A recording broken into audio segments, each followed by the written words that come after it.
अस्सलाम वालेकुम। मैं हूँ तहमीना शेख। जिस मुस्तफ़ा आमिर को कत्ल करने पर पूरा मीडिया रिपोर्ट ये कर रहा है कि वो कत्ल हो गया है, क्या पता वो शायद जिंदा हो। ये मैं नहीं कह रही, ये कौन कह रहा है? मरकजी मुल्जिम के वालिद साहब कामरान कुरैशी। ये बड़ा ही चौंका देने वाला बयान है। स्टेटमेंट आम स्टेटमेंट नहीं है, बड़ी हैरान कुन स्टेटमेंट है। अरबखान के वालिद ने उन तमाम राजों से आज पर्दा उठाया है जिसके मुतल्लिक लोग जानना चाहते थे कि ये इतना पैसा आया कहाँ से, ये लग्जरी लाइफ कौन दे रहा है, इतनी कम उम्र में इतनी लग्जरी लाइफ मेंटेन कौन कर रहा है, लैपटॉप में मौजूद डेटा में था क्या। इस पर मैं बताऊंगी आपको कि क्या बात हो रही है।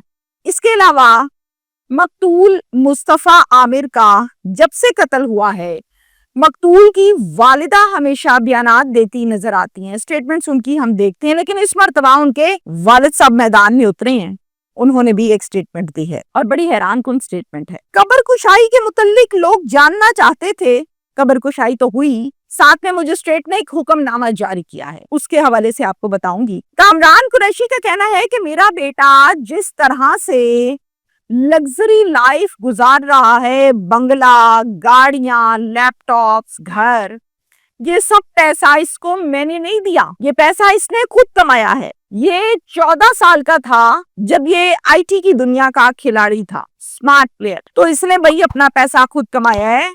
जिस डेटा का जिक्र हो रहा है 12 मर्तबा मीडिया में कि वो बहुत सेंसिटिव है, हम छुपा रहे हैं, हो सकता है वो डेटा पाकिस्तान के मुफाद में साबित हो सके। मैं एक एजेंसी के साथ काम कर रहा हूँ, अब एजेंसी फोर्सेस हैं या कोई मार्केटिंग एजेंसी है, ये नहीं बताया। जिस सोशल मीडिया पर लोग बातें करते ही जा रहे हैं, हो सकता है वो मुस्तफ़ा आमिर कहीं जिंदा हो। एक और नामुकम्मल बयान। अब इस बयान को तहनीना शेख और पब्लिक क्या कहेगी कि ये जज्बाती बयान है, को परेशानी का बयान है, ज़हनी तवाज़न बौखला गया है या हकीकत है। हमेशा की तरह एक और बयान, और वो भी इनकम्प्लीट।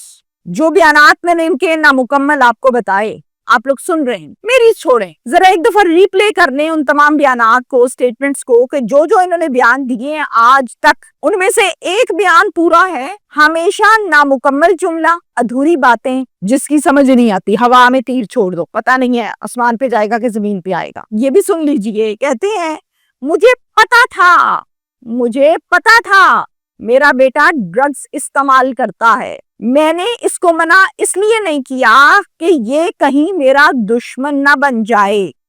एक मर्तबा ऐसा हुआ भी था, मैंने मना किया, ये मुझसे बदजन हो गया, तो मैंने ये कहा कि कहीं ऐसा ना हो मेरे हाथों से निकल जाए। अब मैं जो बताने लगी हूँ ना, मुझे पहले ही हंसी आने लग गई है। कहते हैं नशा हराम नहीं है, ये तो अल्लाह की जमीन पर उगने वाली फसल है, जो फसल अल्लाह की जमीन पर उगती है वो हराम नहीं होती। हराम वो चीज होती है जो केमिकल से बनाई होती है। अगर कोई ऐसा नशा मेरा बच्चा करता जो केमिकल से तैयार किया जाता है तो मैं कहता कि नशा हराम है। अब मैं कहता हूँ नशा हराम नहीं है। ओए अल्लाह के बंदे, कुरान पाक खोल के पढ़ो, नशा हराम है कि नहीं है, कि उन लोगों को बहका रहे हैं आप। कहते हैं नशा हराम नहीं है, नशे में बहकना हराम है। ये मुझे अमिताभ बच्चन की फिल्म याद आ गई है। बोतल में कोई नशा नहीं होता, बोतल के अंदर की मौजूद शराब में नशा होता है।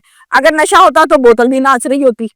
वो आपने एक गाना सुना है ना, बड़ा मशहूर गाना है उनका, तवाइफ के कोठे पे जाके उन्होंने किया है कि भाई नशा तो हराम होता ही नहीं है, अगर होता तो फिर बोतल भी नाचती, बोतल तो नहीं नाच रही। वो फिल्म है, ये जिंदगी है। वो फिल्म 3 घंटे बाद दी एंड, इधर दी एंड हो नहीं रहा। कभी जज के कमरे के बाहर तमाशा लगता है, कभी नशा हराम नहीं होता, कभी बच्चा ड्रग डीलर नहीं होता, कभी बच्चा लग्जरी लाइफ गुजारता है, कभी डाटा हसास होता है, कभी खुद एजेंसी में काम करते हैं। ये सब बहके फजूल तरीन बयानात हैं। मैं ये कहती हूँ कब्र कुशाई पर बात कर लेती हूँ। कब्र कुशाई बिल्कुल हुई है और ये कराची की माड़ी ईदी कब्रिस्तान में कल कब्र कुशाई की गई है।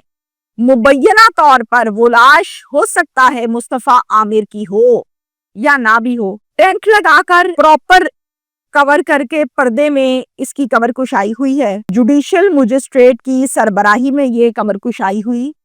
इसके अलावा मौके पर जुडिशियल मजिस्ट्रेट थे, डॉक्टर्स की कमेटी थी, 3 رکنی کمیٹی تھی جس کو ہیڈ کر رہی ہیں ڈاکٹر سمیہ سعید صاحبہ. اور پھر ڈاکٹر سمیہ نے ایک میڈیا ٹاک کی ہے.